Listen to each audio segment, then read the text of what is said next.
I was really interested in talking about this mess that the Australian cricket team have got themselves into, and particularly in relation to I mean, there's all that stuff about what were they thinking and everything, but a lot of what people seem to be appalled by is the arrogance and the way that Steve Smith and Cameron Bancroft handled the interview. Yeah.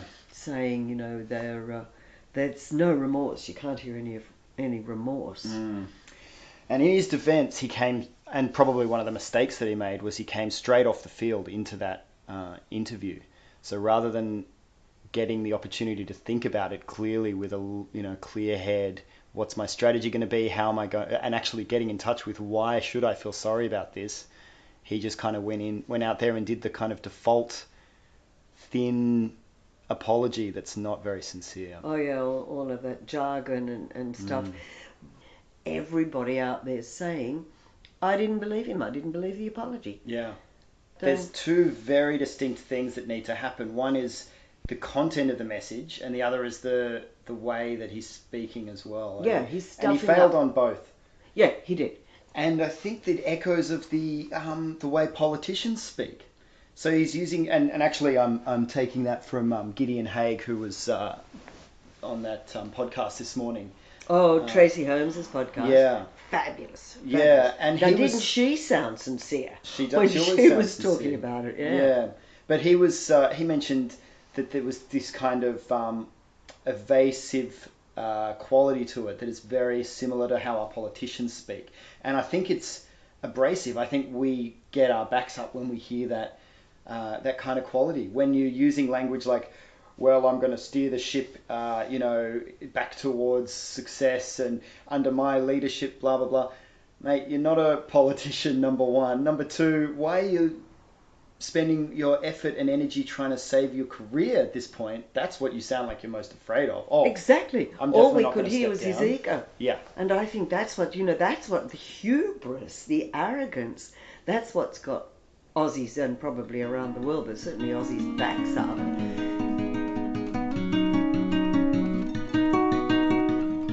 So what do you think might have been a better approach?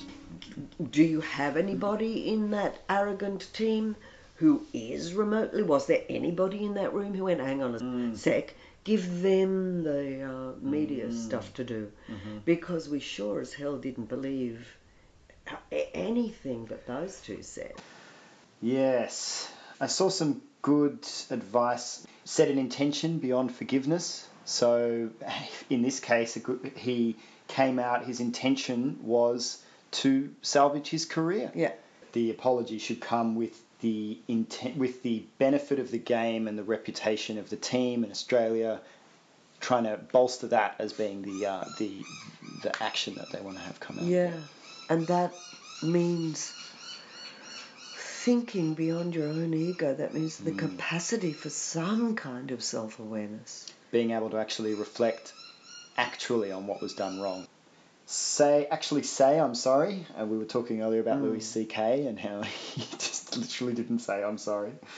No equivocation, no justification, ifs or buts. So we heard all of that qualifying language that he was using there. And then actions speaking louder than words. So doing something about it as soon as possible.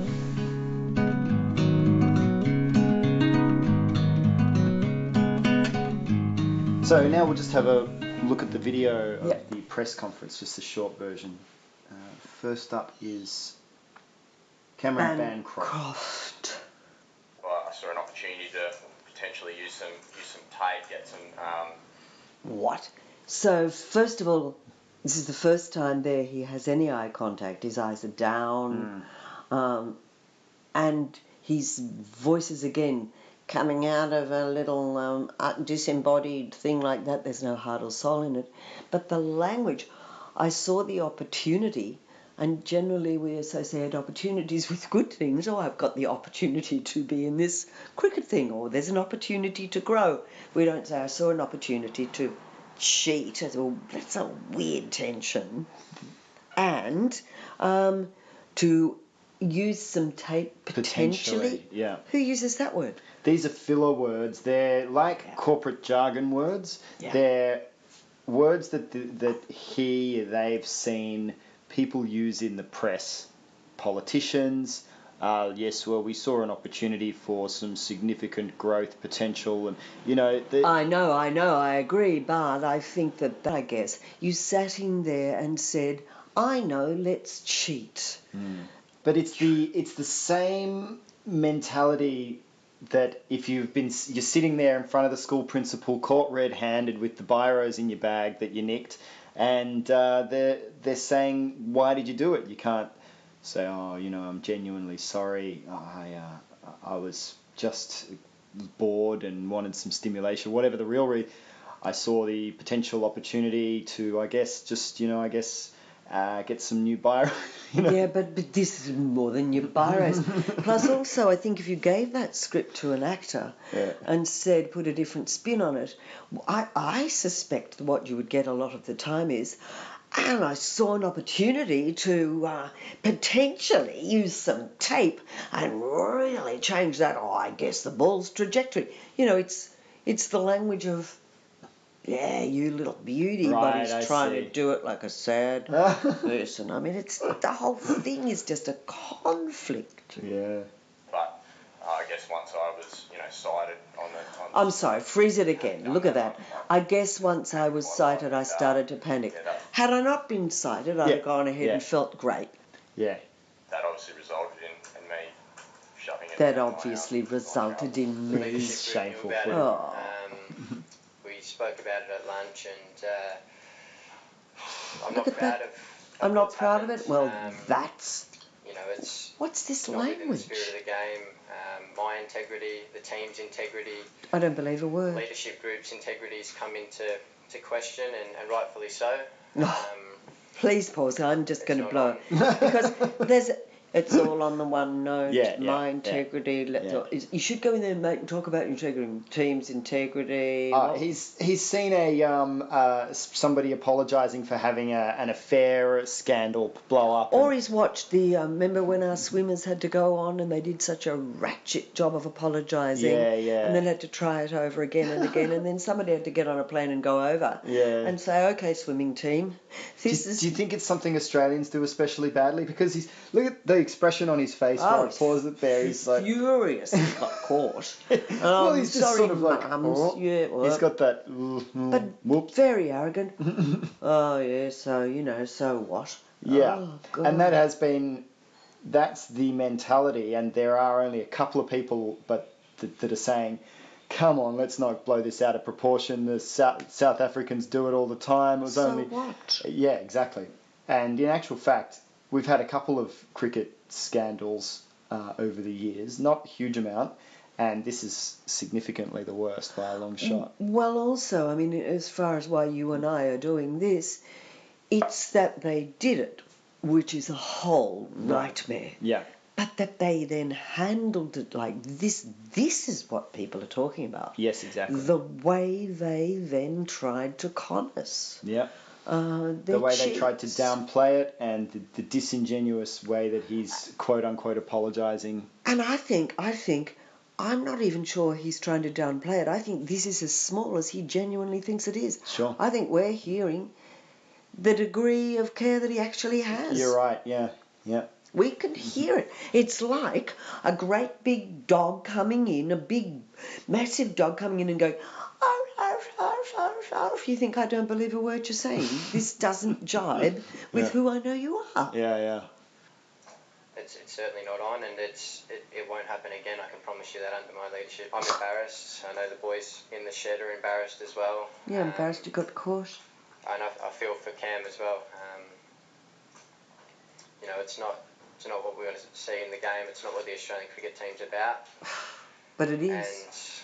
And being the leader of the team, I'm incredibly sorry for I guess trying to bring the game into disrepute the way that we did today. So he said sorry, but then there's all those riders, I guess. Then there's the qualifiers that come after. Yeah. I still think I'm the right person for the job. This is not the time, mate. Thinking. Actually, I heard the full interview where the press quite rightly said, so given this, are you going to stand down? And again, he's just come off the field. now's not the time to be talking about anything at all if you know what's good for you, but certainly don't start trying to defend your career and saying under my leadership this won't happen again. No, it bloody won't. And anybody hearing this, that is going to, immediate reaction is going to be, you think you're going to keep this position? Yeah. Horrible. The hubris, and again, and to tie it back to our work, it's when people get up and say, well, the bank's been doing rather well or whatever, and you think, no, you haven't. You're cheats and robbers, and you don't expect the CEO or anybody to get up and say, well, we've been caught with our pants down, but you want something genuine to come out of somebody. Yes. Like Keating's Redfern speech, which is just, you think, oh, wow, you mean that. You really mean that. And we were talking earlier about Rudd's apology, which was, Rudd wasn't famous for being connected from the neck down. Right. But it does, at least, or whoever wrote it for him, it does sound sincere. Redfern speech and that apology, I'll put links to them down the bottom as well. Yeah.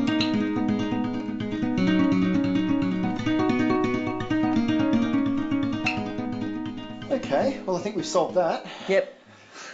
Next time we'll do apologies that have worked. That'd be good if we can find some good examples of apologies that have worked. We might have to go back to... Yeah. Have there been any in 2017, 2018 that have rung true? There's been so many. I'm thinking Facebook, all these big corporations that have had all of these problems, all the comedians. Let's dig about and see. We'll see if we can come up with an apology that works. So maybe someone will send us something that will give us some That'd faith be great. in humanity. Or even an apology that you've had to you, if you were within your family or something that worked, I don't know. It's on the small stage. It certainly isn't working on the big stage. Yeah.